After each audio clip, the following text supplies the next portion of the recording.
militant Black activists, I should say, who believed their cause could be advanced only through violent retaliation against white racism, began to accuse more mainstream Black civil rights leaders of Uncle Tomism. They judged men like Dr. Martin Luther King Jr. to be too passive, too religious, and too eager to integrate. In short, too much like Uncle Tom. Black Power co-founder Stokely Carmichael, who had been a leader of the Student Nonviolent Coordinating Committee, or SNCC, which led sit-ins at segregated lunch counters in the South, was most outspoken about the direction he felt the civil rights movement needed to take. In a November 1966 feature in Ebony entitled Crisis in Civil Rights Leadership, Carmichael laments, quote, "The power structure doesn't want Black people to have power. I'm not talking about Alabama Governor George Wallace. I'm talking about Bobby Kennedy," end quote. These comments were significant for a few reasons. When Ebony first appeared in November 1945, it carried no advertisements. But after 1946, publisher John H. Johnson persuaded white advertisers to give Ebony the same consideration as Look and Life in terms of ad buys. By the 1960s, the magazine was the unofficial voice of the Black middle class, providing prosperous African Americans a venue to showcase their successes as inspirational blueprints. In the 1960s, in fact, a Black middle class was emerging. Between 1960 and 1970, median family income for Black families increased from $3,161 a year to $6,067. African Americans began to move into a wider range of professions and higher income brackets. At the same time, Black poverty continued to grow. While some professional barriers fell, unskilled and uneducated African Americans were left behind, undereducated, African Americans were left behind. Against this backdrop, Carmichael's comments were specifically meant to strike a chord with Black middle class readers who believed their professional advancements were evidence of collective Black progress, when in reality, lower income Blacks remained disenfranchised. I'm just going to leave it there because this passage is very long and I don't want to end at an awkward note. Thank you for that reading. So Cheryl, you've said that you never set out to be an author really, but you've now written 2 books. What was the genesis of this most recent book for you? Well, let me be clear. It's not that I didn't set out to be an author. I just never had a clear, defined sense of what my authorship would be. So some people know from a very young age that they want to write fiction, for example.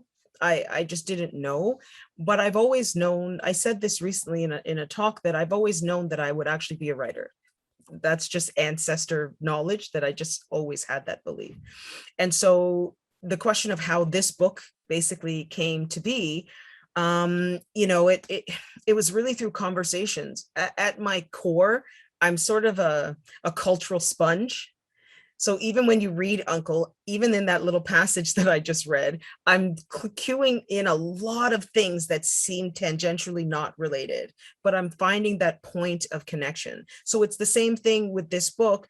I was working on some other projects for Coach House Books, had conversations with my editor, John, and then in one of the collections that I was working on, my task was to write a short essay about an Uncle Tom's Cabin plate. And then it just so happened in my life, I had gone on a journey to Dresden, to the Uncle Tom's Cabin historic site. And in the course that I was teaching at the University of Toronto at the time called Black Canadian Studies, I had incorporated that work into the course. So I was literally, I would say, awoke in my life and taking all the cues, because it was a lot of cues around me that Uncle Tom is all around you. You should write about this. And I also had, as an academic, I'm always reading. So the minute I was tasked with writing that chapter about the Uncle Tom's Cabin plate, I just decided to start reading Uncle Tom Cabin books. So many years before, I had read Uncle Tom's Cabin, but there were many books that people had written about Uncle Tom's Cabin that I didn't know. So I went on a journey, did my lit review, and I just felt that there was something missing to the conversation. And so that's where this book really came from. I'm going to read, it was hard for me to pick one, so I'm going to read parts of the introduction because I think that it synthesizes why I chose to prioritize Black women's voices in this piece and the kinds of historical information that I think you can get from their knowledges and their stories, and of course their lived experiences. So I'm gonna read a little bit of it here. So to fully understand how Black women teachers faced both ideological and systemic exclusion, it must be recognized that the ideal Canadian citizen was constructed through the marginalization of racialized populations. Consequently, the public school system was where young pupils learned how to be, quote, good moral citizens.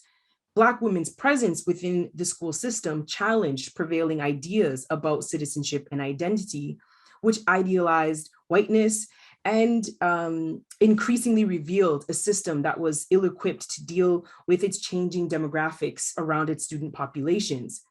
Black women's active involvement in schools exemplified the ways in which some persons of African descent negotiated citizenship rights and identities in predominantly white spaces. By examining the experiences of Black women teachers, we not only see how Ontario's education system limited Black students' opportunities and access to equal education, but we also understand the increasing nature of discontent and growing political activism from Black populations within these very school systems. I situate these experiences alongside an examination of normal schools and teachers' college yearbooks and government documents to assess larger implications of schools as arms of the state and the ways in which these institutions help to construct the ideal Canadian citizen.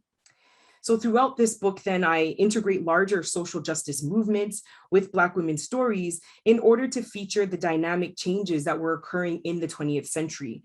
Since the organization of various feminist and Black cultural groups transformed Black women's educators' consciousness and school interactions, Black and feminist activist goals, organizational mandates, and orientations are extensively outlined in this work, particularly to think through Black women's contributions in a broader sense.